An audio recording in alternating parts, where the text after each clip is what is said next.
Good morning, students. Today we are going to learn chapter 6 of history, that is, education and British rule.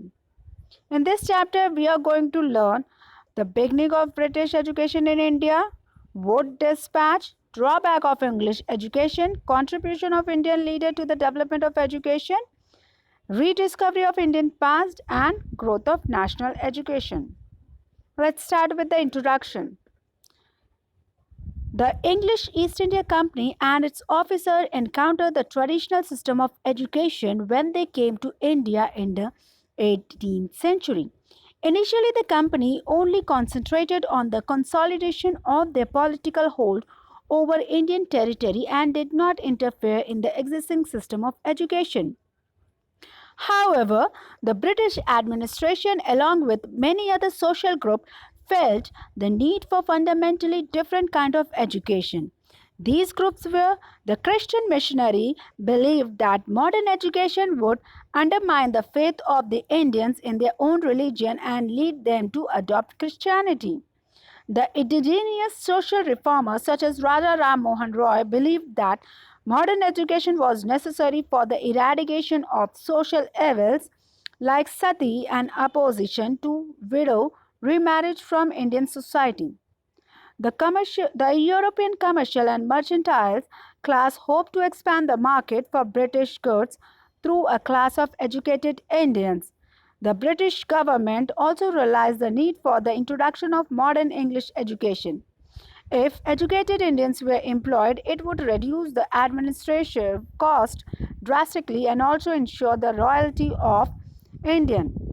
Modern education, through glorification of the British administration, would make the people of India reconcile to British rule. Regular supply of qualified Indians to help in the administration of law in the court was required. Steps towards modern education. A humble beginning in the field of education was made by the Carter Act of 1813, which incorporated the principle of encouraging learned Indians and promoting the study of modern science in India. The Act directed the East India Company to set aside a sum of not less than 1 lakh rupees for the purpose of education in India. The money lay untouched till 1823, after which there was a controversy on the content and medium of education. Two groups arose, namely the Angelist and Orientalist. Angelist. This group, led by Lord Macaulay, felt that Western education in India should be taught using English as a medium of instruction. Macaulay's perception of why and what way English education could facilitate the continuation of British rule may be summed up as follows. We must do our best to form a class who may be interpreter between us and the million when we govern a class of person Indian in blood and color but English in taste, opinions, in moral and in intellect. Orientalist people such as H.T. Prinsep advocated the study of traditional Indian learning and Western science using vernacular language such as Sanskrit, Arabic, and Persian.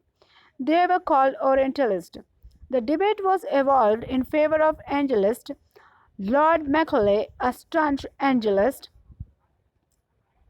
wrote the famous Macaulay's Minutes in support of his view.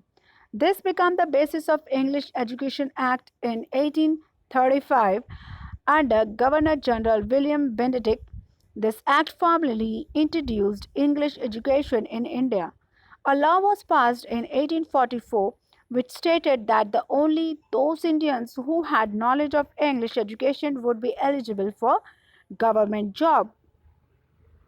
Wood dispatched. In 1854, the government declared that its intention of creating a properly articulated system of education from primary to the university stage. Sir Charles Wood sent a dispatch to the Governor General of India, Lord Dalhousie, with some recommendation. This is famous as the Wood's Dispatch, also known as the Magna Carta of Indian education. It was an important landmark in the history of education in modern India. The recommendations of the Wood Dispatch were setting up of education department in the main province, university to be set up in each of the presidency towns of Calcutta, Bombay and Madras. Private schools and colleges were to be given government grants. A new service was to be introduced which would recruit teachers for government institutions all over India. At least one government school was to be open in every district. Local language was to be made the medium of instruction at the school stage and English at the college stage. The dispatch would, according to the initiators, foster Western culture in India. Drawbacks of English education. Introduction of modern education was a mixed blessing because the growth of education was not uniform at all levels and more attention was paid to the expansion of high schools and college. Primary schools suffer because of the lack of funds. Since English was the medium of instruction, common people did not benefit from it. Promoters of English education wanted to create a class of Indians who would be English in their thinking and habit. The vast masses still remain illiterate while the spread of education was limited to the middle and the upper middle class. The British did not pay any attention to the education of women or promoting higher studies in science and technology. Only three medical colleges were set up at Kolkata, Madras, and Bombay, with admission restricted to Europeans. However, English education did bring Indians into contact with rational and scientific ideas and with development in science and technology.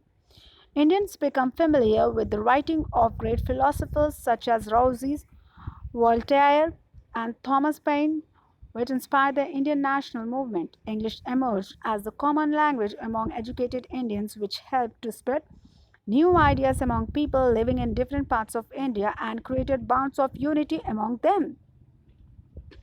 Contribution of Indian leaders. Indian leaders also played an important role in the spread of education. The great poet and nationalist Rabindranath Tagore once said, "The highest education is that which does not merely give us information but makes our life in harmony with all existence." Many Indian leaders who made a broad based initiative in that direction imbibed the essence of his ennobling statement.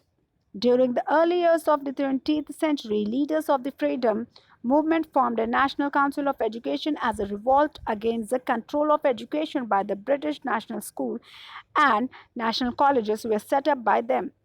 Rabindranath Tagore established the Vishwa Bharati University at Santiniketan, West Bengal. Schools forming the Nai Talim scheme of Gandhiji, which helped students to be self-reliant, was started at this time.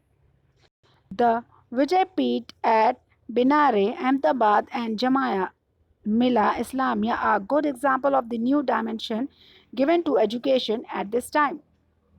Growth of science. With the growth of modern education in India, people developed a scientific attitude and did not accept anything at face value or take things for granted. Instead, it kindled a need for caution and experimentation.